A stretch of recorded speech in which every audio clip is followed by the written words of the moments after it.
Jean-Louis Chaussade, bonjour. Bonjour. Vous êtes le patron de Suez Environnement. Comment ça se passe l'activité en cette fin d'année, le dernier trimestre? Écoutez, l'année, comme on le sait tous, a été une année plutôt compliquée, avec une baisse de l'activité industrielle au premier trimestre, puis une stabilisation depuis. Donc, ce stade, je dirais que les 9 derniers mois de l'année, pour nous, ont vu cette stabilisation à un niveau qui était très inférieur à celui de 2008. Bon, globalement, son environnement, il résiste bien dans ses métiers traditionnels de l'eau, il résiste bien à l'international. C'est défensif, hein, comme on dit. C'est partiellement défensif parce que dans nos métiers du déchet, et en particulier du déchet industriel, si vous voulez, nous allons rebondir quand nous allons sortir de la crise. Et je pense que ça sera un facteur d'accélération de la croissance de l'entreprise. Et vous le voyez, ça, cette sortie de crise, vous la voyez arriver en 2010?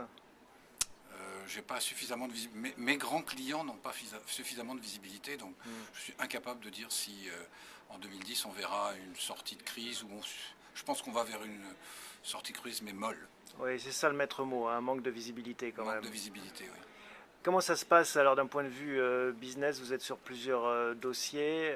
Il y a l'Australie, il y a l'Île-de-France. De quoi on peut parler?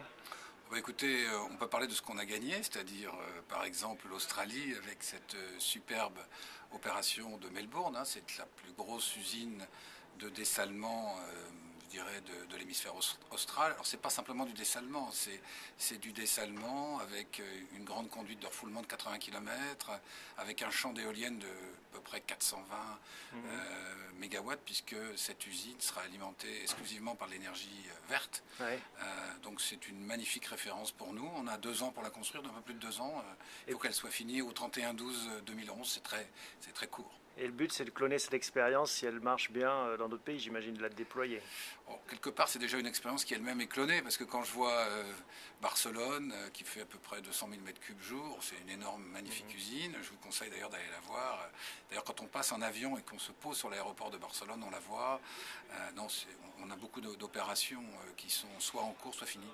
Un mot sur l'Île-de-France. Là, le dossier, vous venez de remettre le dossier. Du CEDIF, écoutez, 4 présélectionnés, 3 concurrents, dont nous qui remettons une offre.